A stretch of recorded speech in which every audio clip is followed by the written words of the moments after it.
പത്തരമാറ്റ് സീരിയലിൻ്റെ ഏറ്റവും പുതിയ പ്രൊമോ റിവ്യൂയിലേക്ക് എല്ലാ കൂട്ടുകാർക്കും സ്വാഗതം. അങ്ങനെ മുത്തശ്ശിയും മുത്തശ്ശനും വീട്ടിലെ എല്ലാവരും ഭയങ്കര സന്തോഷത്തിലാണ്. ആദർശനും നയനയ്ക്കും ഒരു കുഞ്ഞ് ജനിക്കാൻ പോകുന്നു എന്നുള്ള സന്തോഷം. എന്നാൽ ചില ശത്രുക്കൾക്ക് അത് അത്രയ്ക്ക് അങ്ങോട്ട് ദഹിക്കുന്നില്ല.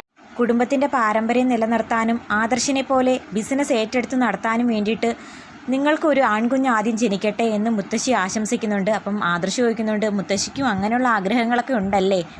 ശരിക്കും പറഞ്ഞാൽ ആ ആശയം തെറ്റാണ്. ആൺകുഞ്ഞായാലും പെൺകുഞ്ഞായാലും ബുദ്ധിയും കഴിവും എല്ലാം ഒരുപോലെയാണ്. ആ പെൺകുഞ്ഞാണെങ്കിലും അവൾക്ക് ബിസിനസ് ഏറ്റെടുത്ത് നടത്താൻ കഴിവുള്ള പെൺകുട്ടികൾ ധാരാളമില്ലേ? അനാമിക വല്ലാതെ വിഷമിച്ച് പറയുന്നുണ്ട്, ഡിവോഴ്സ് കേസ് ആദ്യം കോടതിയിൽ എത്തിച്ചത് നമ്മളാണ്. എന്നിട്ട് അനന്തപുരി തറവാട്ടുകാർ നമ്മൾ കുറ്റക്കാരാണെന്ന മട്ടിൽ വാദിച്ച് വിജയിച്ചില്ലേ? അതേസമയം നമ്മുടെ വക്കീലാണെങ്കിൽ അനിയോട് പറയുന്നുണ്ട്, എൻ്റെ മനസ്സിൽ ഒരാൾ കയറിപ്പറ്റിയിരിക്കുന്നു, കുറച്ച് നാളായിട്ടുണ്ട്.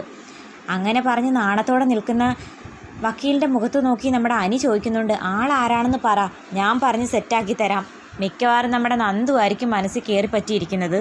കനകയും ഗോവിന്ദനെയും സംബന്ധിച്ച് അനി നന്ദുവിനെ വിവാഹം കഴിക്കരുത് എന്നൊരാവശ്യം മാത്രമേ ഉള്ളൂ. അല്ലാതെ മറ്റാര് വിവാഹം കഴിച്ചാലും അവർക്ക് പ്രശ്നമില്ല. സച്ചി നന്ദുവായിട്ടുള്ള വിവാഹം മുടങ്ങിയതുകൊണ്ട് തന്നെ ഇനി വക്കീലിൻ്റെ ആലോചന വന്നാൽ പോലും കനകയും ഗോവിന്ദനെയും സംബന്ധിച്ച് രണ്ട് കൈ നീട്ടി അത് സ്വീകരിക്കുക തന്നെ ചെയ്യും. നയനയോട് നമ്മുടെ ദേവയാനി പറയുന്നുണ്ട്, ഇനി ഇവളെ ഇടം വലം തിരിക്കാൻ ഞാൻ സമ്മതിക്കില്ല എന്നൊക്കെ പറഞ്ഞ് കെട്ടിപ്പിടിച്ച് ഉമ്മ കൊടുക്കുന്നുണ്ട്. അത് കണ്ട് നയനയും ഭയങ്കര സന്തോഷത്തോടെ നിൽക്കുന്നത് കാണിക്കുന്നു. അതിനിടയ്ക്ക് നന്ദു കുറേ ഗുണ്ടകളെയൊക്കെ തല്ലി ശരിയാക്കുന്നതായിട്ടും പ്രൊമോയിൽ കാണിക്കുന്നുണ്ട്. കാത്തിരിക്കാൻ എന്താകുമെന്ന്.